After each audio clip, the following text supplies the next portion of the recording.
The Hiligaynon particle ya.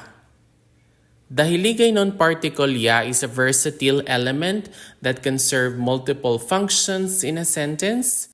It can act as number one, emphasis particle. So it is used to emphasize a particular word or phrase, drawing attention to its significance. Number two is that it can also be an intensifier that is used to intensify the meaning of an adjective or adverb, making it more extreme.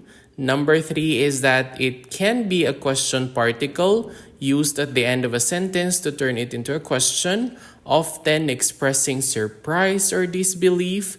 Number four is exclamation particle used to express strong emotions such as excitement or anger.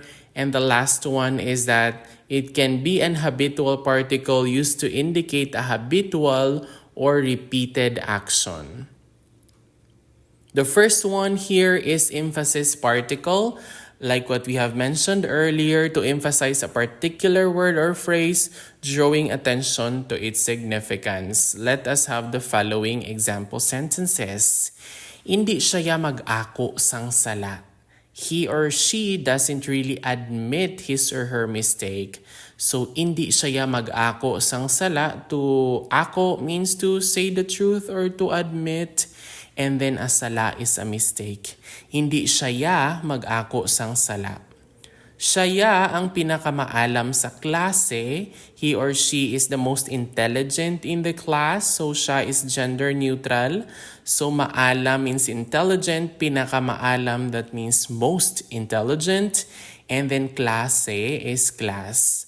Amo na iya ang gusto ko. That's exactly what I want. So amo na, that one. And then gusto is like. So amo na iya ang gusto ko. That's exactly what I want or what I like. Nag-abot siya sa oras. So he or she arrived just on time. Abot means arrive, and then oras, that's time. So nag-abot siya sa oras. Hindi kuya magbinutig. I will not lie. Hindi means not, and then butig means to lie, magbinutig. So hindi kuya magbinutig, I will not lie. Number two is it can be an intensifier used to intensify the meaning of an adjective or adverb, making it more extreme. Dako gidya ang balay. The house is very big or really big. Dako means big, and then a balay is a house. Maayo gidya ang pagkaon. The food is really good or really nice. Maayo means good or nice. And then pagkaon is food. Maayo gidya ang pagkaon. Malipayon gid siya. He or she is very happy, like what we've mentioned. Siya is gender neutral, so malipayon gid siya. Makahang gidya ang katumbal. So the chili is extremely spicy. When we say makahang, that's spicy, and then katumbal, that's chili. Makahang gidya ang katumbal. Madamo gidya ang mga tao.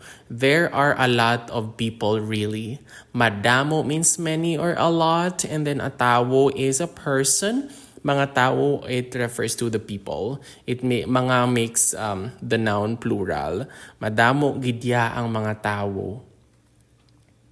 Next one is it can be used at the end of the sentence to turn it into a question, often expressing surprise or disbelief. Nag-abot siya? Did he or she really come? Nag-abot siya? Nagustuhan mo ya ang pelikula? Nagustuhan mo ya ang pelikula? Do you really like the movie? Nagustuhan mo ya ang pelikula? Nakakaon kaya? Did you really eat? Nakakaon kaya? Kaon means eat. Nagkadto ka mo ya sa beach? Did you really go to the beach? Nagkadto ka mo ya sa beach? Kadto means to go or to visit. And then nagbayad siya? Did he or she really pay? Bayad means to pay. Nagbayad siya? Number four is that it is an exclamation particle used to express strong emotions such as excitement or anger. Dali alang gidya.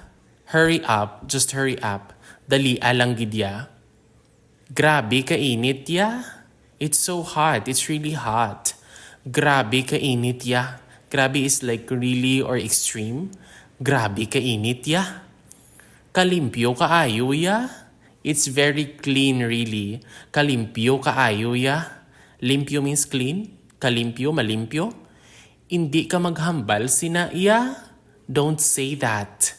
Hindi ka maghambal sina iya. Ari na siya. She's finally here. Ari na siya. You can also include gid. It's an intensifier really. Ari na gid siya. She's really finally here. Next one, number 5, is that it can be used to indicate a habitual or repeated action. Nagainom siya pirmi sang kape. He always drinks coffee. Inom is drink, and then pirmi is always, and then kape is coffee. Nagainom siya pirmi sang kape. Nagainom siya pirmi sang kape. Nagahampang siya sang basketball.